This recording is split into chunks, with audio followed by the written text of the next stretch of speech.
Welcome everyone. Thanks for being here on day 3 of our mini course. And if you're here, congrats on keeping up with it. A lot of people sign up for stuff and just don't see it through. I've done that. You've probably done that before. So I'd say being here, you've got the right attitude for this. And I really appreciate that. And I appreciate your valuable time because I know you could be spending it elsewhere. So we're going to talk about 4 main strategies today.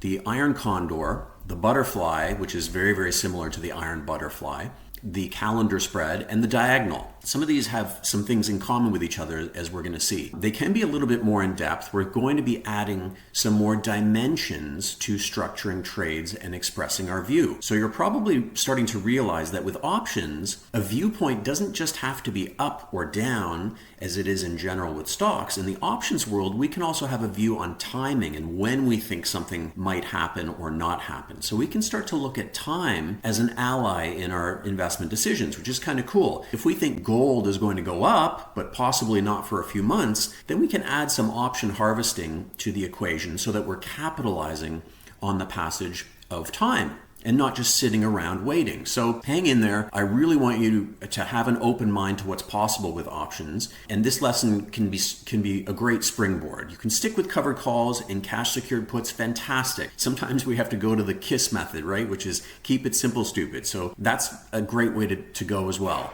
Or you can get a little bit more into the weeds with these other strategies. Never hurts to learn a little something as well. Okay, so with the iron condor, what we're going to be doing is selling 2 verticals. One is an out-of-the-money put vertical, and one is an out-of-the-money call vertical. So first of all, what's a vertical? Well, we talked about the put sale in our last lesson. So we talked about the ability to accomplish 2 potential things. We can sell the 150 put on AMD while it's trading above 162 or 165 as a way to say, well, you know what? Someone's willing to buy that put for $2.81. I don't think the stock's going to go down there, but I'm willing to sell that put and collect that money and put that $2.81 in my pocket. And I don't think it's going to go down there. That's fine. If you're willing to pay that, I'm willing to monetize that viewpoint. Remember, with options, we're often monetizing sentiment and viewpoints that are existing out there in the marketplace. Another reason to do that put sale is to say, well, you know what? I don't mind owning AMD and I'd prefer to own it at 150, not at 165. And if it gets down there, I'm going to end up having to own it because I'm obligated to own it via the put sale. But in the meantime, if it doesn't happen, I've collected 281. And if it does happen, well, I've lowered my cost basis by 281. So I'm actually owning it at less than 150 to the tune of 281 better than that. So a couple of ways to look at that put sale. Now, doing a vertical accomplishes one important thing. So we know that our downside continues if we own that stock below 150. We basically own it, which might be okay with you. You've perhaps made the decision that that's a stock you'd like to own at that price point. But if you don't want to necessarily own it, if it goes down to 130 or 120 or 110, what you can do is buy a little bit of insurance. So we turn this into a vertical by buying the 145 put, for example, in the same expiry period, the June 21, and we've paid $1.81 for that. So we've sold the 150 put for 281, we've bought the 145 put for 181, and what that does is it nets us $1. So we're no longer receiving $2.81. So the downside to this is we're now paying for insurance to protect that short put. But because the put that we've bought is quite a bit further out of the money, we're going to pay less for it. And the net effect is we're collecting $1 for having put on this put vertical. And a lot of people like doing these because it gives them that protection below a certain point. And it also accomplishes something important. If you're using margin or if you're not using margin, you are able to put on this trade for a lower cost, because if we sell that put and we're cash secured on its own, we have to make sure we own about $150,000. We hold about $150,000 in cash in order to cover this put sale. That's why it's called a cash covered put sale. If we buy this put now, our limit to our outlay is the risk involved here, which is the $5 minus the $2.81. So we've received $2.81, we've paid $1.81, and so our net risk is actually the net difference between that and the $5 spread. So we've received $1 for having sold this put vertical, and our maximum loss is $4 for the balance of that $5 put spread.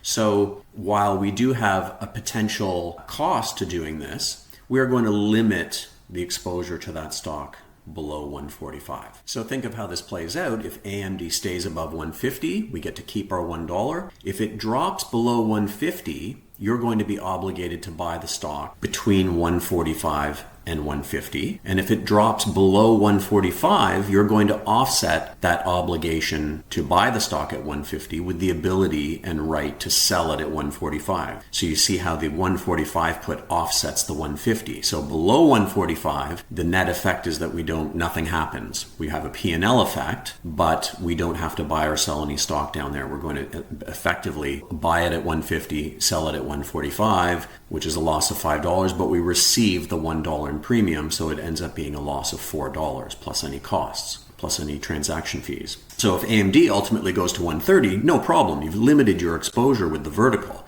You don't own AMD all the way down to 130 now. You've limited your exposure to the $5 less the premium that you receive. And Iron Condor now is when we not only put on the put vertical, but we add a call vertical, which we call a bearish call spread. So we do the same thing again, but on the call side above where the stock is trading. So we are, in this case, we're going to sell an out of the money call at the 175 strike. We're going to buy the 180 call to protect us in case the stock is very strong and goes beyond that 175 level and ultimately beyond the 180 level. So for this, we're going to receive another $1. So let's take a look at this. So we've sold our call spread. We've sold the 175 call for $4. We've bought the 180 call for $3, which again is a net benefit to us of $1. So we've received $1 for having sold the put vertical. We've received $1 for having sold that call vertical.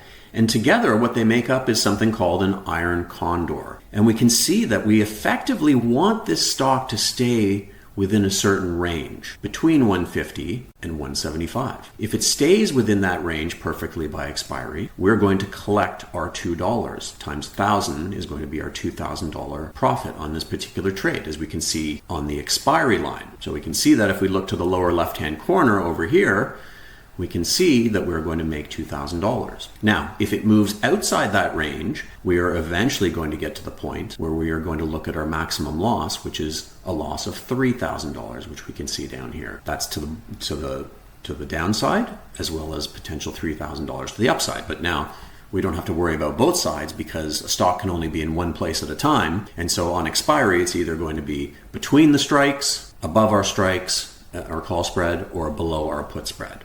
And so the nice thing about this strategy for a lot of people is we're collecting a premium on both sides and only one of them can get breached. So again, we're taking advantage of the passage of time, and there's certainly no reason to hold this position all the way to expiry. At a certain point, you'll have collected enough of that premium. If you've collected $2, you'll have collected perhaps 70 to 80 to 90% of that. And at that point, it makes sense to take it off because there's not a lot left to gain, but there's certainly something to lose. If a big move comes in that last minute, you're going to regret not having covered that for 20 or 30 cents. We call that being short a lot of gamma. You've generated most of the theta benefit, but you're holding on to that short gamma that the position entails. And if that stock makes a big move during expiry week, for example, and you haven't taken off those positions, you could give all that back and more. So a lot of traders will put this on and take it off early and look to make 40, 50% on this particular trade. And it's going to depend on the environment, but always a good idea to cover options early.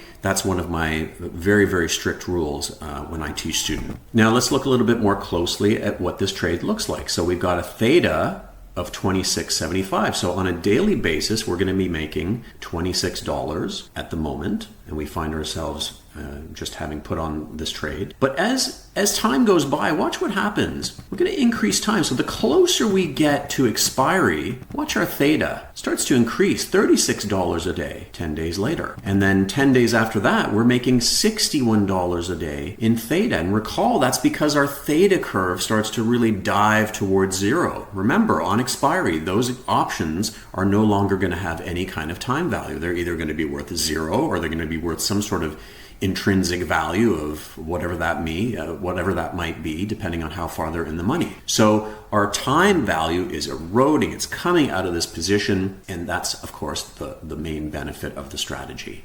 So we can see that in our dashboard. We can think of this as our instrument panel in our car that's telling us, oh, here's our oil pressure, this is our speed, here's the RPM. Enables us to sort of get a gauge of where our risk is, of how the machine is running, and it alerts us to whether the possibility of something going wrong. If your oil is low, well, you better take care of it, right? Or your engine's going to seize up at some point. So really good thing to watch your Greeks, your theta, your gamma, not as much. Your delta is going to tell you, well, as the stock goes up, that iron condor is going to start to take on negative delta. So you're starting to get a little bit hurt, and it's starting to warn you that you're getting towards the edge of that structure, and you may want to start to look at things to adjust that structure. Those are things we can talk about in coaching at crushthepremium.com. Adjustments to positions like this, because there are always going to be adjustments. We're not going to get super lucky every time, and this stock just basically sits there for the next month. Stocks tend to move around on a daily basis, so we need to be able to react and pivot. Now, you can put these trades on as a single order on a lot of platforms like Thinkorswim, or you can do them individually. I would recommend one trade. You often save commissions when you do that, and you don't have to deal with something important, and that's volatility in market. So if you have 4 separate trades here and you start to put one on one at a time in a market that's moving around, you may get caught. You may not put on the trade that you had initially planned to put on.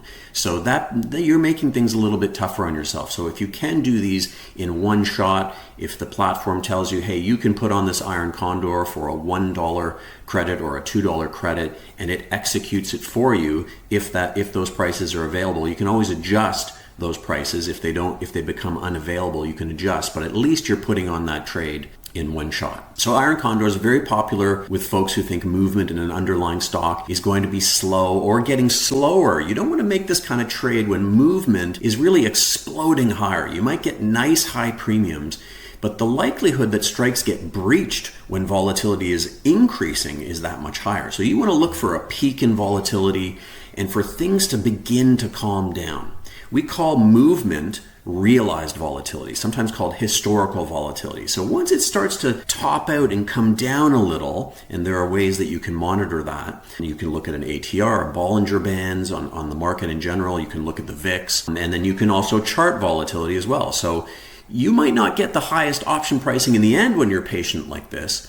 But again, when volatility is heading in the right direction, that's what this is about. You've got a tailwind behind your back. And this is about making money, right? This is not about playing excitement and gambling. We want things to align as much as possible in our favor with these trades. So essentially, you have to have this outlook here that AMD is going to be relatively flat, or perhaps only slightly bullish or slightly bearish.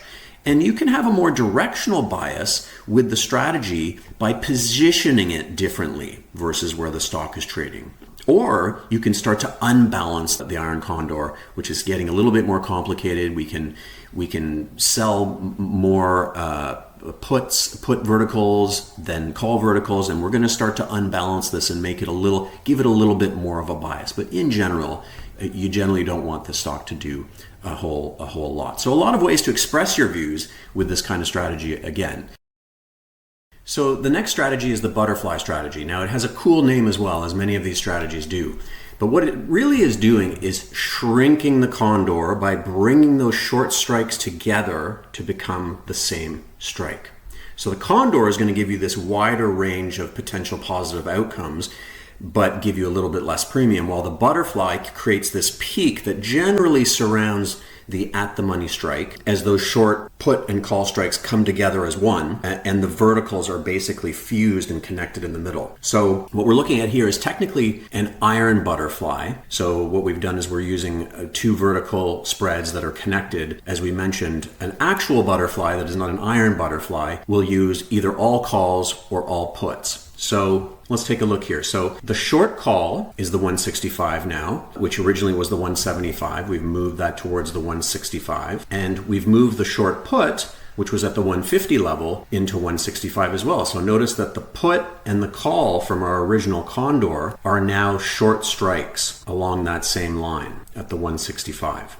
Then what we've done is we've moved the call and the put, the protective options, in a little bit closer because we don't want to have a super wide butterfly here. So we've moved those in so that they're only $10 away from the call and the put strikes that are short. And what that looks like is this. So you'll notice that kind of looked like the Condor before had this sort of wider plateau at the top, and what we've done is we've brought that in. Now what happens when you do that? Well, you're selling the at the money call and the at the money put, roughly speaking. And those, as we know, the at the monies are going to have the most time value. An at the money call or put has the most time value possible given a range of many different strikes. So essentially it's very similar. You're hoping that the stock doesn't move very much until expiry, or you're hoping that implied volatility is going to drop, or both of those things, which is often what happens. So this is going to take advantage of an environment that maybe got a little bit more volatile and is now starting to relax. Implied volatility is coming in, right? There's something called a volatility echo. When people get a little worried and concerned about things, that higher level of volatility can kind of be a little bit sticky. So it stays in there, but you see realized volatility starting to drop day after day. Eventually implied volatility tends to catch up. So it's starting to move down. That's a great time for a strategy like this. So there are a few ways to win here, as we mentioned. And as we look at our dashboard again, remember our risk dashboard, we can see that our theta in a couple of weeks is about $78 per day. So we're looking at a higher theta value, right, as compared to that iron condor. So if we sort of go back to where we put this trade on, we've got about a 32. After a few days, we've got about a 32 theta. We've got a delta that's fairly neutral. It's a little bit short. So this condor, or this butterfly rather, is leaning a little bit short. And that's what tends to happen when markets start to rally, or butterflies are going to start to lean a little bit short. Not a huge reason to panic, but you definitely want to pay attention to your Greeks. This is your risk dashboard. You want to make sure these are all working together and exist in the proper ratios. It's one thing you learn when you end up doing some coaching, is you learn to balance these and to make sure that your theta isn't lopsided versus your gamma, for example, that your delta isn't lopsided versus the rest of your risk parameters. So you want to make sure that these gauges, remember, like your car gauges, you want to make sure that they're all kind of showing you that all systems are go and that things are relatively healthy, that your water isn't overheating, that your oil isn't too low, et cetera, et cetera. And when one of those things starts to happen, you need to react to that and pivot and either do a repair type strategy, take the trade off. There are a number of things you can do to fix trades that are sort of starting to be threatened. So I would say that generally speaking, people like to trade the condors. The butterfly doesn't feel as safe, right? It feels like you've got that narrower range. Even though you're selling at the money options, you're getting a lot more time value. And at the money, you're getting that juicy time value. They also have a little bit more Vega exposure. So if implied vol drops, that's kind of good.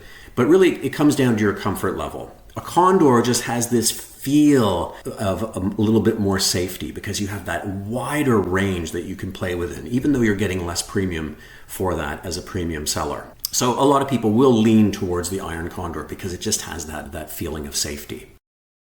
The next strategy is the calendar. So that involves selling an earlier expiry and generally being long a longer expiry. You can reverse that as well, but generally that's the way people do it. You're going to buy the further expiry, perhaps a 60-day option, and the idea is that the shorter term option is going to decay faster, right? This is what you're trying to do. You're figuring, I want to put on a trade that has some long Vega exposure that can potentially benefit from a rise in volatility in markets, but maybe things are going to sit around for a little bit and that front month is a bit expensive. You can sell that front month and hedge yourself with a long month in the same strike. So we're talking about the same strike. So as an example, in our AMD trade, we're going to sell the May 31st weekly 165 call, and we're going to buy the June 21 165 call. So we're long the same strike as we are short. The difference is in the expiry. We're short a nearer expiry and we're long a further expiry. And what this does is create an interesting dynamic here. If we look at our dashboard again, our risk dashboard, we have quite a bit of positive theta. Look at this, $484 of positive theta that we're going to be generating each and every day in this position from being short 10 of those and long 10 of the other ones. But interestingly, oftentimes when you get positive theta, you get negative Vega. In this case, you have positive Vega, Why does that happen? Well, you're long a longer term option, and longer term options are much more exposed to vega. So this is a very interesting position to put on because you can do it at times when you think near term volatility is a little bit high, maybe the outer volatility is a little bit more reasonable, and you want to have exposure to a potential rise in volatility over some period of time. So you get this sort of tent-like action, feels a little like butterflies, condors, and that you really need things to kind of sit around for a little bit. So similar in philosophy, just different way of attacking things from your risk parameter standpoint. Okay guys, so the last strategy that we're going to talk about is the diagonal, which has a new name, but really it's just a calendar with different strikes. And as you're going to see in a moment, it's going to look suspiciously like a couple of things that you've already seen. So let's go into our calendar and we're going to switch the long June 165 call to a 145 call. So we're going to switch from the 165 strike down to the 145 strike. Now look at our performance profile. Doesn't this look a little bit like covered calls and cash secured puts? It's got that same kind of hockey stick look to it, doesn't it? With a limited upside potential and sort of further downside risk. So what we're really doing here is we're replacing the long leg with something that's going to start acting a little bit more like stock. So that's why this starts to look like a covered call, because basically a 145 call is probably going to be about a 70 delta. If you do an even deeper call, you're going to start getting to an 80, 85 delta. And remember what we talked about. The delta is approximating how the option is going to move relative to the stock. So this particular option, because it's $20 in the money, is going to have intrinsic value. That intrinsic value is there. You cannot take the intrinsic value away. Intrinsic value does not erode. It's not time value. And so instead of owning the underlying stock, you can own a call that is in the money. Why would we do this? Well, let's take the example of potentially doing a covered call on NVIDIA. So this is a stock that trades at $900. If you want to sell covered calls against it, you're going to need to own 100 shares of NVIDIA, which is $90,000 worth of the stock. And for somebody who doesn't want to own that much, or maybe can't because of an account size issue, they just don't have a large enough account size, this is going to be a nice alternative to be able to put on a trade that looks and feels very much like a covered call on NVIDIA. So instead of spending $90,000 on NVIDIA, the underlying, or less if you have margin, you can spend maybe $20,000 on an in-the-money call, which, by the way, is also going to give you more downside protection, right? You're not long NVIDIA, which can go down to zero, in theory. You're long a call that's $20 in the money. That call can only go to zero. So instead of you losing $900, you're going to lose $20. And so that makes a big, big difference. So what you're going to notice is that this particular position starts to flatten out.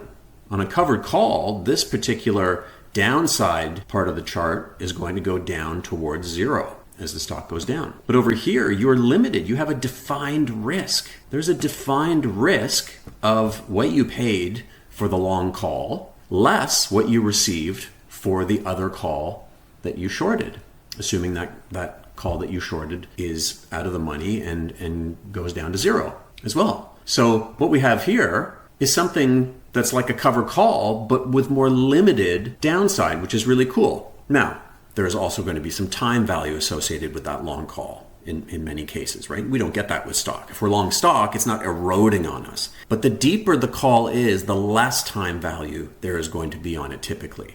Now, an issue with deep calls is the spreads tend to be wider. They're a little bit more difficult to transact on.